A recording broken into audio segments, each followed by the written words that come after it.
El tema de hoy es alcalosis y acidosis. Voy a hablar de cómo diagnosticar trastornos del equilibrio ácido-base. Lo primero que debes de saber es el pH. El pH normal es de 7.35 a 7.45. Con el pH mides si una solución es ácida o alcalina. El promedio sería 7.4. Si el pH es menor a 7.35, eso significa que tienes una acidosis. ¿Por qué? Por el aumento de hidrogeniones. Siempre que el pH esté disminuido, eso significa que tienes aumento de hidrogeniones. Eso es ácido. En cambio, si tienes el pH mayor a 7.45, es lo contrario, es alcalótico, es alcalosis, por disminución de los hidrogeniones. Esto es sencillo, y esto es lo más importante que debes de saber para iniciar el diagnóstico. Lo primero que tú ves es el pH. Lo segundo que debes de hacer es medir la presión parcial de CO2 en la sangre arterial. Presión parcial de CO2 en la sangre arterial. Lo normal es de 35 a 45. Esto se mide en milímetros de mercurio.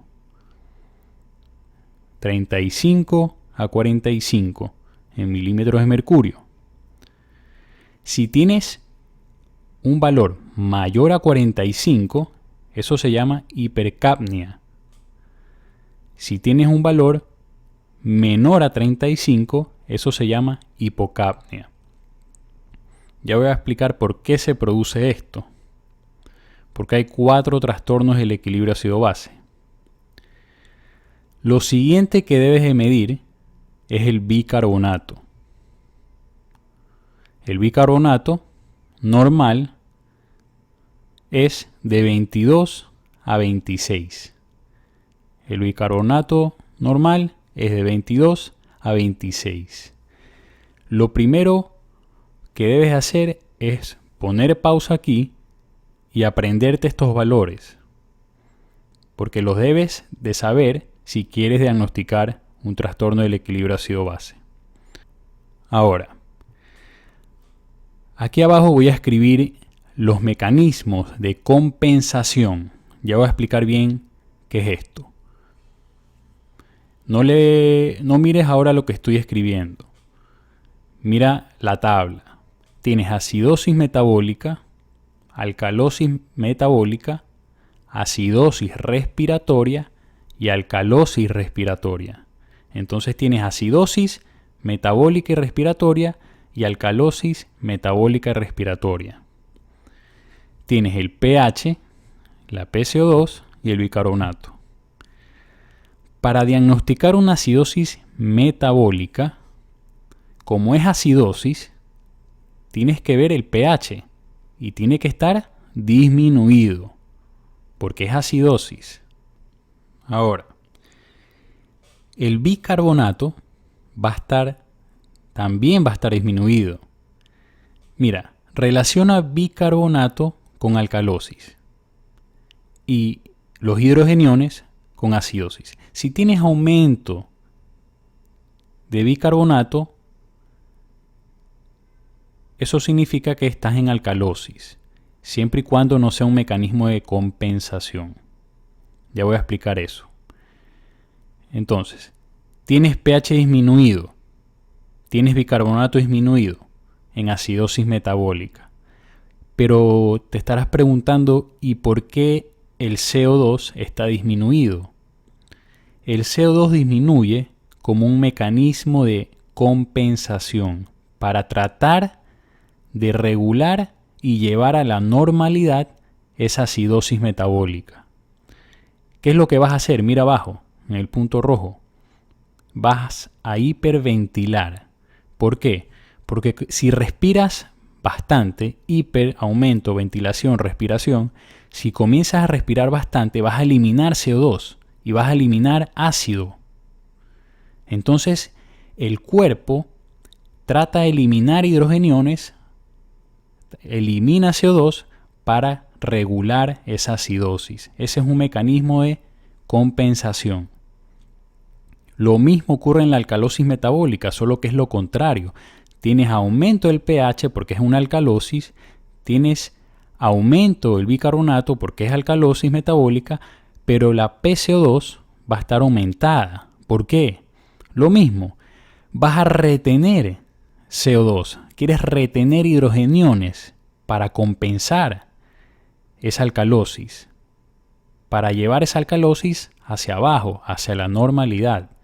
Eso se llama hipoventilación. El mecanismo de compensación se llama hipoventilación para retener CO2 y por lo tanto disminuir esos niveles de pH. En cuanto a la acidosis respiratoria, como es acidosis, tienes disminución del pH. Aquí el CO2 va a estar aumentado. Esto es lo primero que debes ver, el CO2. Seguramente por alguna enfermedad pulmonar, que ya voy a hablar de las causas después, que no te permita respirar adecuadamente y por ende vas a retener CO2. Y ese aumento del CO2 va a producir acidosis respiratoria. El cuerpo, ¿cómo va a responder a esto? ¿Cuál es el mecanismo de compensación para tratar de arreglar esa acidosis? Va a ser por medio del riñón. El riñón va a retener bicarbonato. Por eso es que el bicarbonato, después de 2 días, 1 o 2 días, aumenta. No es como en la metabólica. En la metabólica, el mecanismo de compensación es inmediato. La respuesta ventilatoria es inmediata. Pero el riñón sí se demora 1 a 2 días en compensar esa acidosis respiratoria o alcalosis respiratoria. Acidosis respiratoria, recuerda, ¿cuál es el mecanismo de compensación?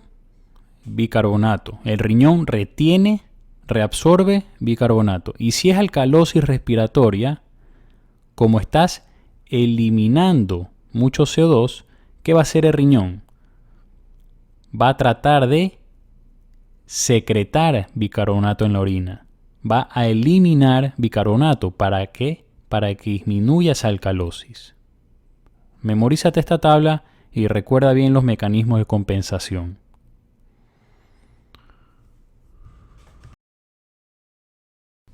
Ahora vamos a ver el orden de cómo tienes que diagnosticar a estos pacientes. Mides el pH y te sale menor de 7.35, tienes acidosis. ¿Qué vas a hacer después? Mides el CO2. Si te sale más de 40, tienes una acidosis respiratoria. Y si te sale menor a 40, tienes una acidosis metabólica. Repito, lo primero que haces es medir el pH. Si el pH te sale menos de 7.35, acidosis. ¿Qué haces después? Mides el CO2. Si te sale mayor a 40, acidosis respiratoria. Si te sale menor a 40, acidosis metabólica. Es de 35 a 45, pero lo pongo como promedio. ¿Ok? Es así como lo diagnosticas, pero apréndete bien los mecanismos de compensación como dije anteriormente, porque te pueden confundir. ¿Cuáles son las causas de una acidosis respiratoria? Cuando escuches acidosis respiratoria, piensa en una enfermedad pulmonar, una obstrucción, una enfermedad pulmonar obstructiva crónica, como el enfisema o la bronquitis crónica. Una enfermedad aguda del pulmón también puede ser una fibrosis pulmonar. Todas estas te pueden producir acidosis respiratoria. También los sedantes, los narcóticos disminuyen alteran o deprimen el centro respiratorio en el cerebro y tu ventilación, tu respiración va a disminuir. Recuerda las causas. Ahora vamos a hablar de las causas de acidosis metabólica. Pero antes de entrar a las causas, debes saber medir el anion gap. El anion gap te va a ayudar a diferenciar las causas que te pueden producir acidosis metabólica. La fórmula es muy sencilla. Es cloro más bicarbonato menos sodio. Es sencilla. De esta forma vas a poder diferenciar las causas. Porque las causas que tienen aumento de anion gap son peligrosas y se te van a presentar en el hospital. Ya voy a escribir los diferentes tipos de causas. Los valores normales del anion gap son de 6 a 12. Más de 12 tienes aumento del anion gap.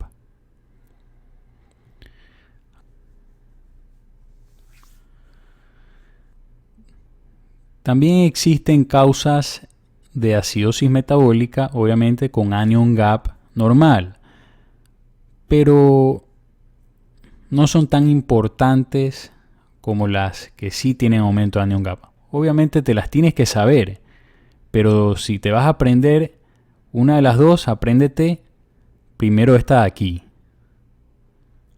Mira, causas de acidosis metabólica con aumento de anion gap, tienes que pensar en metanol. El metanol es un alcohol de madera que te puede producir ceguera. Y sí se han presentado casos de ceguera por esto. Otra causa puede ser el etilenglicol, que es una sustancia que puede producir cálculos renales, que es tóxica. Otra causa puede ser la uremia. También tenemos la cetoacidosis diabética. Esto se te va a presentar en el hospital. También tenemos la acidosis láctica, salicilatos. Ya voy a escribir lo de salicilatos. Cuando veas salicilatos como causa, debes de pensar que los salicilatos, es decir, la aspirina, el ácido acetilsalicílico, primero te va a producir una alcalosis respiratoria y después te produce una acidosis metabólica. Recuerda, la aspirina te produce primero una alcalosis respiratoria, pero después se convierte en acidosis metabólica, los salicilatos. Otra causa también puede ser la menos frecuente, la isoniazida. Yo hice un video sobre isoniazida, si puedes revísalo. Entre las causas de acidosis metabólica con anion gap normal, no las voy a poner porque no me alcanza el espacio, pero son menos frecuentes, pero igual unas importantes que te puedo decir son la enfermedad de Addison, causas farmacológicas como la espironolactona, hasta la hiperalimentación te puede producir eso. Pero lo importante son estas de aquí. Si tienes un pH mayor a 7.45, eso significa que tienes alcalosis. pH mayor a 7.45, tienes alcalosis. ¿Qué vas a hacer después? Vas a medir el CO2, la presión parcial de CO2. Si tienes aumento del CO2, recuerda que el CO2 normal es de 35 a 45, pero hago promedio aquí. Entonces pongo más de 40, pero recuerda que es de 35 a 45. Si tienes más de 40 o más de 45, vas a tener una alcalosis metabólica. Recuerda que este es un mecanismo de compensación. Y si tienes menos de 40 o menos de 35, tienes una alcalosis respiratoria. ¿Cuáles son causas de alcalosis metabólica? Piensa en vómito. Si se te presenta un paciente con alcalosis metabólica compensada, una causa común son los vómitos a repetición. ¿Por qué? Porque pierdes ácido clorhídrico, pierdes cloro en el vómito. Si tienes un paciente con alcalosis respiratoria, una causa muy frecuente es la altura. Piensa, si tú estás a miles de pies por encima del nivel del mar, existe una disminución del oxígeno. Vas a tener menos oxígeno. ¿Qué va a hacer tu cuerpo? Vas a producir ¿qué? Un aumento en la frecuencia respiratoria. Vas a hiperventilar para tratar de captar más oxígeno. Pero al mismo tiempo estás eliminando CO2. Vas a eliminar mucho CO2. Y eso te va a producir una alcalosis respiratoria. Y recuerda lo de los salicilatos, que ya dije anteriormente. Primero, la aspirina te puede producir una alcalosis respiratoria y después se convierte en una acidosis metabólica. Gracias.